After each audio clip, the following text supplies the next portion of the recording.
Get your free copy of the complete tutorial at www.teachucomp.com/free. Translating documents in Word lets you translate either an entire document or a selected section of a document. To translate an entire document in Word, first open the document to translate. Then click the Review tab in the ribbon. Then click the Translate drop-down button in the Language button group. Then click the Translate Document command in the button's drop-down menu to open the document view of the Translator task pane at the far right side of the application window.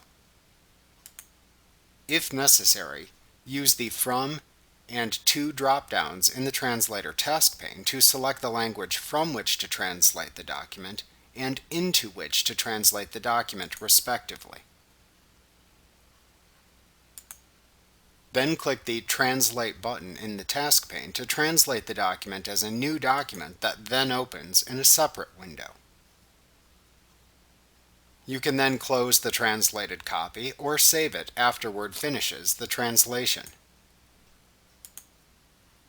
You can then click the OK button that appears in the Translator task pane of the original document if desired.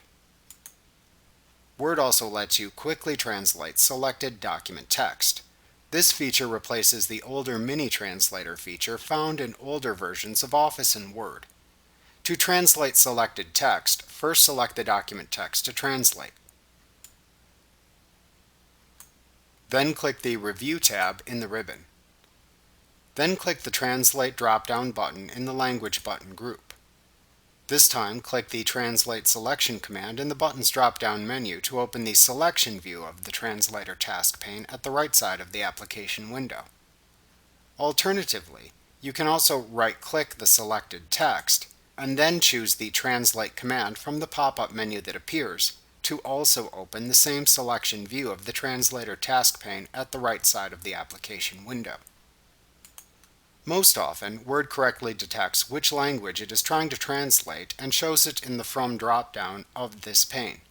However, if it is incorrect, you can choose the correct language from which to translate from the drop-down. Then use the To drop-down in the task pane to select the language into which to translate the selected text. If you change either drop-down, then click into the text shown in either section in the Translator pane to apply the change. If you want to insert the translated text into the document selection, click the Insert button in this task pane. Alternatively, you can also select the translated text within the task pane, right-click it, and then choose the Copy command to copy it for later use if needed. After you finish using the Translator task pane, you can click the X button in its upper right corner to close it if desired.